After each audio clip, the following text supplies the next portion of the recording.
이게 뭐야? 수첩을 넘기던 손이 멈췄다. 한쪽엔 날짜와 금액, 그리고 이름이 적혀 있었다. 지연이 치료비 40만 원. 가슴이 쿵 내려앉는 소리와 함께 눈이 휘둥그레졌다. 계산서도 없고 사진도 없고 설명도 없었다. 하지만 확실한 건 하나. 이 돈은 자신과는 아무 관련이 없는 곳에 흘러들고 있었다는 것. 지연이 누군데? 왜 이 돈을 당신이 내? 갑자기 등 뒤에서 들려온 목소리. 그건 말하려고 했어. 언젠가는. 거짓말보다 더 끈적한 침묵이 방 안에 퍼졌다. 성민은 올해 41살. 동네에서 작은 전자기기 수리점을 운영하며 하루 12시간씩 묵묵히 일해왔다. 말수는 적지만 책임감 하나는 강했고 가족이라는 말에 유난히 예민했다. 그런 성민에겐 하나의 원칙이 있었다. 힘든 내색은 하지 않는다. 누구에게도 짐이 되지 않는다. 반면 미영은 39, 마트 계산원으로 일하며 남편보다 더 일찍 집을 나서고 더 늦게 들어오는 날도 많았다. 가계부는 매일 적고 월급은 꼬박꼬박 통장에 넣는다. 성격은 현실적이고 작은 변화에도 민감하게 반응한다. 남편을 믿지만 돈 문제만큼은 끝까지 확인하고 넘어가는 스타일. 두 사람은 결혼 10년 차, 아이 없이 둘이서 조용히 살아왔다. 크게 웃지도, 크게 다투지도 않는 나날. 딱 필요한 만큼만 말하며 살아온 사이. 겉으로 보기엔 아무 문제가 없어 보이는 부부였다. 그러나 말하지 않은 것들이 쌓이기 시작하면 그건 언젠가 반드시 얼굴을 드러낸다. 이번 명절엔 우리 그냥 둘이 어디 좀 갔다 올까? 미영의 말에 성민은 젓가락을 멈췄다. 의외라는 듯이 쳐다보며 슬쩍 웃는다. 당신이 그런 말 하니까 좀 이상한데? 이상하긴 뭐가 이상해. 매번 시댁, 친정 들락날락하면서 우리 둘이 제대로 쉬어본 적도 없잖아. 둘은 그렇게 여행지를 고르기 시작했다. 통영이 좋을까? 전주가 좋을까? 한창 지도를 펼쳐놓고 웃으며 이야기하다. 결국 미영이 말한다. 숙소는 내가 알아볼게. 근데 예산은 50만 원 넘기면 안 돼. 적금도 들어야 하니까. 알았어. 알았어. 여전하셔. 성민은 장난스럽게 손을 들며 항복한다. 그러면서도 속으로는 생각한다. 이 사람 덕분에 그래도 이만큼은 사라졌다고. 같이 밥 먹고, 같이 드라마 보고, 주말엔 시장 나가서 장도 보고, 아무 일도 없는 일상. 그게 얼마나 귀한 건지 둘 다 알고 있었다. 그랬기에 더더욱 이 조용한 삶에 금이 갈 줄은 상상조차 하지 못했다. 당신 오늘 전화 누구랑 했어? 목소리가 좀 낮더라. 미영이 설거지를 하며 무심하게 물었다. 성민은 살짝 놀란 듯 하다가 이내 아무렇지 않게 대답했다. 아, 그냥 옛날 거래처. 별거 아냐. 뭔 일 있는 거 아냐? 아니야. 그냥 돈 얘기 좀 있어서. 그 말에 미영은 더 캐묻지 않았다. 평소처럼 말이 없던 성민이니까. 늘 그랬으니까. 하지만 그날 밤, 미영이 잠든 줄 알았던 시간, 성민은 조용히 일어나 안방 책상에 앉았다. 작은 수첩을 꺼내더니 펜을 들고 무언가를 썼다. 금액, 날짜, 그리고 짧은 메모. 눈빛은 복잡하고 손은 익숙하게 움직였다. 그리고 그걸 다시 서랍 깊숙이 넣으며 혼잣말처럼 중얼였다. 이제 한 번만 더 넣으면 되겠지. 그 말은 너무 작고 조용해서 아무도 듣지 못했다. 그날 미영의 잠은 평소보다 깊었고 그래서 그 흔들림 하나를 놓쳐버렸다. 여긴 왜 이렇게 먼지가 쌓였지? 주말 아침 미영은 성민이 외출한 틈을 타 안방 서랍을 정리하고 있었다. 버릴 옷, 쓸모없는 서류들 사이에 뭔가 딱딱한 것이 손에 걸렸다. 꺼내보니 낡은 수첩과 흰색 봉투. 무심코 열어본 순간 눈이 커졌다. 수첩 안에는 숫자들이 빽빽하게 적혀 있었고 그 옆에는 낯선 메모 하나. 지연이 치료비 40만 원. 봉투를 열자 그 안엔 현금이 빼곡했다. 대충 세어도 200만 원은 훌쩍 넘는 액수. 미영의 얼굴이 굳어졌다. 지연이? 누구야? 숨이 턱 막히고 심장이 쿵 내려앉았다. 불길한 예감이 머리를 스쳤다. 이건 단순한 비자금이 아니라 누군가를 위해 오래 준비된 돈 같았다. 설마. 그때 현관문이 열렸다. 성민이 들어서며 말없이 그녀와 눈이 마주쳤다. 미영은 수첩을 높이 들고 한마디 던졌다. 이거. 설명해. 성민은 한참 동안 아무 말이 없었다. 그리고 입술을 달싹이며 말했다. 지금은 말할 때가 아니야. 그 말은 미영에게 더 깊은 불신을 심는 시작이었다. 지금은 말할 때가 아니라고? 미영의 목소리가 떨렸다. 수첩과 봉투를 식탁 위에 던지며 소리쳤다. 그럼 언제 말할 건데? 이 돈, 이 메모, 이 지연이가 누구인지 지금까지 날 바보처럼 속이고 있었어? 성민은 고개를 들지 않았다. 한참 동안 말이 없던 그는 결국 낮은 목소리로 말했다. 그냥 예전부터 조금씩 모아둔 거야. 당신 걱정할까 봐 말 못했어. 예전부터 치료비는, 이름은? 그게 그냥 모아둔 돈이라고? 성민이 손가락을 꼬며 말끝을 흐리자 미영은 한 걸음 더 다가갔다. 바람났어. 숨겨둔 자식 있어? 아니면 빚이라도 진 거야? 뭘 그렇게 꽁꽁 숨겼냐고. 아니야. 그런 거 아니야. 그럼 말해. 지금 안 말하면 나 진짜 이 결혼 다시 생각할 거야. 성민은 눈을 질끈 감고 한마디를 꺼냈다. 지연이는 그냥 조금 아픈 애야. 누군데 왜 당신이 그 애 병원비를 내? 그 애가 당신이랑 무슨 관계인데? 미영의 목소리는 이미 오열로 번져 있었다.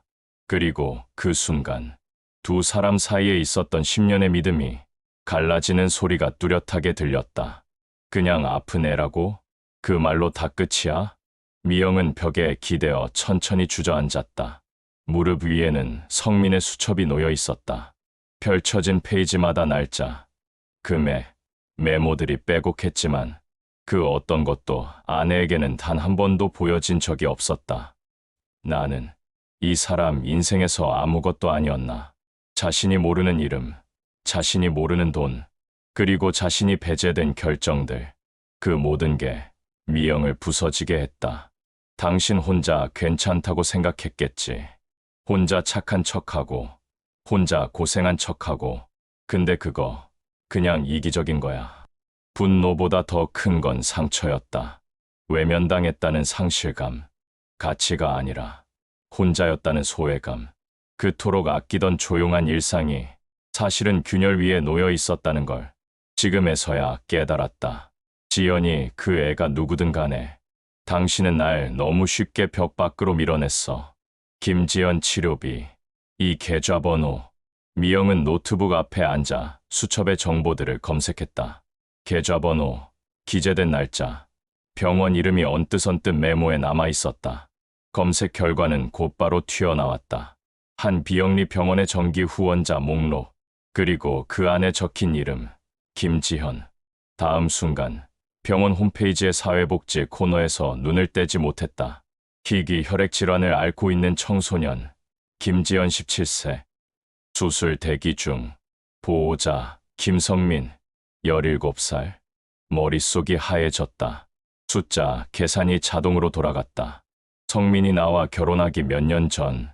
그렇다면 그 애는, 그제야 미영은 봉투 안에서 따로 접힌 쪽지를 발견했다. 짧게 적힌 글. 지연이 수술 일정은 8월 30일. 부작용 우려 있음. 가능성 낮음. 가슴이 먹먹해졌다. 그날 밤 미영은 침대에서 잠들지 못하고 성민에게 조용히 물었다. 그 애, 당신 딸이지? 성민은 눈을 감고 있었다가 천천히 고개를 끄덕였다. 예전 여자랑 그런 일이 있었어. 출산도 몰랐고 몇 년 전 갑자기 연락이 왔어. 그래서 7년 동안 그 돈을 다. 응, 처음엔 딱 한 번 도와준 거였는데 지연이 상태가 너무 안 좋아졌고 이젠 멈출 수가 없었어. 눈물이 터질 것 같은 침묵. 미영은 입술을 꼭 깨물고 고개를 돌렸다. 그리고 마음속으로 이렇게 말했다. 이 결혼 안에서 나만 몰랐던 가족이 또 있었다는 거네. 그 애가 당신 딸인 건 이제 알겠어. 근데 왜 이렇게까지 숨겼어? 왜 나만 빼고? 미영의 눈빛은 무너졌지만 목소리는 단단했다. 성민은 고개를 숙인 채 한참을 말없이 앉아 있었다. 처음부터 말했으면 내가 이해 안 했을 거라고 생각했어. 그건 당신이 날 신뢰하지 않았다는 뜻이야. 아니, 그게 아니라 너도 상처받을까봐 그랬어. 당신한테까지 그 아이 얘길 꺼내는 게 너무 두려웠어. 그래서 나 몰래 돈을 모으고, 몰래 수술비 내고, 몰래 애를 돌봤어? 그 아이 죽을 수도 있었어. 성민의 목소리는 잠겨 있었다. 그 순간 미영의 눈동자가 흔들렸다. 그래도 우린 부부잖아. 같이 고민하고 같이 결정해야 했어. 그게 결혼이잖아. 내가 잘못한 거 알아. 근데 그때 그 애가 병원에 혼자 누워서 아빠라고 부르지도 못하는데 살고 싶다고 편지 써서 보낸 거야. 그럼 나한테도 그 편지를 보여줬어야지. 너 떠날까봐 그랬어. 말이 끝나자마자 미영은 자리에서 벌떡 일어났다. 그래, 당신 말이 맞아. 난 떠났을지도 몰라. 근데 지금처럼 몰랐던 채로 있는 것보다 그때 떠나는 게 덜 아팠을 것 같아. 당분간 나 언니 집에서 지낼 거야. 미영은 옷가지 몇 벌을 가방에 넣으며 짧게 말했다. 성민은 놀란 듯 그녀의 손목을 붙잡았다. 그게 뭐야 지금 떠난다는 소리야? 생각할 시간이 좀 필요해. 지금은 당신 얼굴도 목소리도 아무것도 받아들일 수 없어. 미영아, 이건 도망이야. 아니, 당신은 7년을 혼자 결정했잖아. 이건 나한테 주어진 단 하루의 선택이야. 성민은 멍하니 서 있다가 갑자기 목소리를 높였다. 나는 너 상처 주기 싫어서 그랬다고. 어떻게든 두세 개를 같이 끌고 가고 싶었어. 두세 개? 그럼 나는 뭔데? 한쪽에 걸쳐져 있는 당신의 대안이야? 그런 말 하지 마. 나는 너한테 진심이었어. 지금도 그래. 미영은 손을 뿌리치며 대답했다. 그 진심을 왜 보여주지 않았냐고. 왜 그 아이 앞에서는 아빠가 되면서 내 앞에서는 그냥 남편인 척만 했냐고. 그럼 지금이라도 말할게. 다 보여줄게. 제발, 가지 마. 지금은 늦었어. 나한테 보여줘야 했던 건 이미 다 지나간 시간 속에 있었어. 성민은 더는 붙잡지 못하고 미영은 가방을 들고 현관문을 나섰다. 그날 집 안엔 말보다 무거운 정적만 남아 있었다. 7년 동안 매달 30만 원씩, 가끔은 50, 60. 미영은 성민의 수첩을 다시 꺼내 펼쳤다. 그 안에 적힌 금액들을 하나씩 계산기에 눌렀다. 수첩에 적힌 내역, 전기이체 날짜, 그리고 메모들. 병원비 선납 30만 원, 지연이 약값 12만 원, 긴급 입원비 50만 원. 계산이 끝났을 때 화면엔 숫자 하나가 떠 있었다. 243만 원. 그 순간 숨이 멎는 듯 했다. 그 돈이면 둘이 여행도 가고 적금도 늘리고 노후 준비도 조금은 나아졌을 거다. 하지만 성민은 아무 말 없이 그걸 다 지연에게 썼다. 그걸 보며 미영은 처음으로 남편이 혼자 짊어졌던 삶의 무게를 느꼈다. 이걸 어떻게 혼자 다 감당했지. 그러면서도 또 한편으론 분노가 다시 치밀어 올랐다. 왜 말 안 했을까? 왜 이걸 나랑 같이 못했을까? 그리고 미영은 봉투 안에 들어있던 병원 영수증을 꺼냈다. 지연이 수술 일정 8월 30일. 보호자 요청, 전액 자비 부담. 부작용 우려 있음, 생존율 37%. 그 문장을 본 순간 손끝이 덜덜 떨렸다. 죽을 수도 있는 아이였구나. 모든 진실이 눈앞에 펼쳐졌고 이제 미영은 더 이상 그 아이를 모른 척할 수 없었다. 면회는 짧게만 가능하다고요? 미영은 병원 안내 데스크에서 보호자가 아니라고 말했지만 수첩 속 영수증을 보여주자 복지사는 조용히 안내했다. 지연이는 말수가 적지만 순한 아이예요. 아마 놀라지 않게 조심히 들어가 주세요. 병실 문이 조용히 열리고 그 안엔 앙상한 팔에 링거를 꽂은 채 침대에 기대어 책을 읽고 있는 소녀가 있었다. 창백한 얼굴, 마른 손, 하지만 눈동자는 밝았다. 아, 안녕하세요. 지연이 친구예요. 지연은 고개를 끄덕이며 희미하게 웃었다. 아빠는 오늘도 일 때문에 못 오셨죠? 응. 대신 내가 왔어. 그 말에 지연은 말없이 고개를 끄덕였다. 짧은 시간이었지만 미영은 그 아이가 누군지, 왜 성민이 그렇게 했는지 이해할 수 있을 것 같았다. 병실을 나와 복도에 서자 미영의 눈가가 붉게 젖어들었다. 아무 잘못도 없는 애였어. 그냥 아프고 살고 싶어하는 아이였어. 그렇게 한참을 벽에 기대 서 있다가 미영은 입술을 깨물며 마음을 다잡았다. 이제 나도 뭘 해야 할 것 같아. 다 끝났다고 생각한 마음이 조용히 다시 움직이기 시작했다. 그 애 착하더라. 말도 조용히 하고 눈빛도 참 맑았어. 미영은 성민 앞에 앉아 조용히 말을 꺼냈다. 성민은 놀란 눈으로 그녀를 바라봤다. 병원 갔었어? 응. 보고 나니까 당신이 왜 그렇게까지 했는지 조금은 알겠더라. 잠시 둘 사이에 침묵이 흘렀다. 그러나 그 평온은 오래가지 않았다. 그렇다고 내가 그 애를 가족으로 받아들일 수 있을지는 모르겠어. 성민의 표정이 굳어졌다. 그런 말 하지 마. 지연인 그냥 살아야 할 아이야. 내가 책임져야 해. 나도 책임져야 돼? 아무것도 모른 채 10년을 살아온 나도 이제 그 아이 엄마처럼 살아야 돼. 그런 뜻으로 말한 게 아니야. 그래도 결국 그 애가 당신 인생의 진심이라면 나는 그 진심 바깥에 있는 사람이잖아. 성민은 고개를 떨궜다. 그래, 맞아. 지연이가 내 인생에서 지워지지 않는 거라면 내가 빠지는 게 맞을 수도 있겠다. 뭐, 지연이 수술 끝날 때까지만 곁에 있을게. 그 이후엔 나 집 비울 거야. 미영의 눈이 커졌다. 그 말을 농담처럼 하지 않는 성민의 얼굴이 너무도 단호해서 오히려 말이 막혔다. 그게 답이라고 생각해? 이렇게라도 해야 당신이 덜 힘들잖아. 그 말에 미영의 눈에서 눈물이 또르르 흘렀다. 당신은 늘 혼자 결정하네. 나를 떠나겠다는 것도 결국 혼자서 정해버리네. 늘 혼자 결정하더라. 지연이를 지키는 것도, 나를 떠나는 것도. 성민이 떠난 후 집안은 낯설 정도로 조용했다. 미영은 식탁 위에 놓인 성민의 수첩을 다시 펼쳐들었다. 페이지마다 정성스레 적힌 기록들, 입금일, 병원비, 약값, 그리고 짧은 안부 메모. 오늘은 웃었다. 열도 안 났다. 다행이다. 미영의 눈가에 눈물이 고였다. 이 사람, 계속 사랑했던 거구나. 가족을 양쪽 다 놓지 않으려고 했던 거였네. 그동안 자신이 지켜온 건 가정이라는 형식이었고, 성민이 지켜온 건 누군가의 목숨이었다. 난 너무 틀에 갇혀 있었던 건지도 몰라. 남편을 몰아세웠던 말들, 그가 입을 열지 못했던 이유, 그 모든 조각이 비로소 연결되기 시작했다.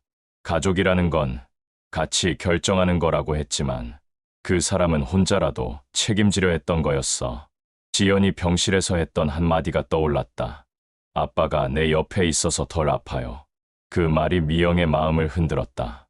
그리고 조용히 작게 혼잣말이 흘러나왔다. 이제는 나도 결정해야겠네. 당신처럼 누군가를 살리는 쪽으로.